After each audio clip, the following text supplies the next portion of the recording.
Jack Methodist Church, what I want to tell you all what you've done, because, sitting in the pews, you might hear about ZOE, and you may or may not be aware of the tremendous impact you have had.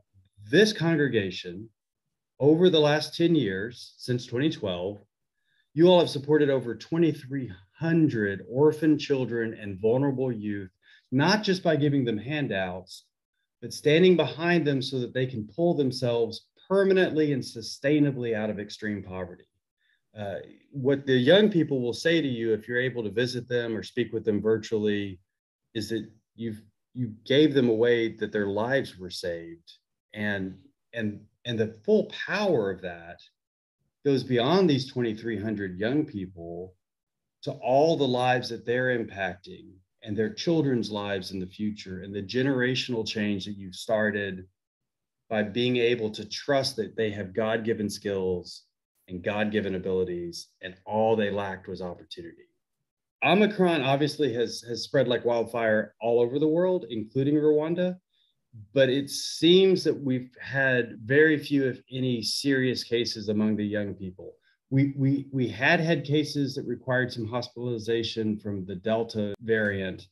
So restrictions are starting to be loosened a little bit. We're not seeing as much interference with day-to-day businesses, which is obviously very helpful for the young people. And generally, the young people have been able to adjust, not just currently, but throughout the pandemic. If one young person came up with a great idea in one group, that idea spread like wildfire between all the groups. And because of the way Zoe's set up, Epiphany would then share it with the other program managers, and it would go across all 7 countries. So the young people, in incredible ways, stepped up with business agility and new ideas. And many of those ideas were actually keeping in the program past pandemic because they've been so helpful in making the program as a whole better. For Deck Methodist Church, you all have been such powerful supporters. We view you not really as donors, although we're happy to accept any donations you make. We view you all as partners in this work.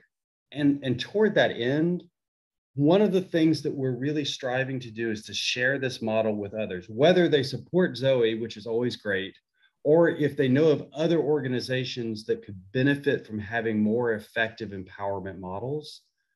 We always relish introductions, and Duck has kind of a distinctive, if not unique, position in having people from so many different places across the U.S. and world worshiping there, that you all have incredible connections. And we would very much ask that you consider making those connections. If someone might find ZOE to be a blessing, a church or a friend or relatives, please make that connection, and we'll see if they're interested in being part of all this.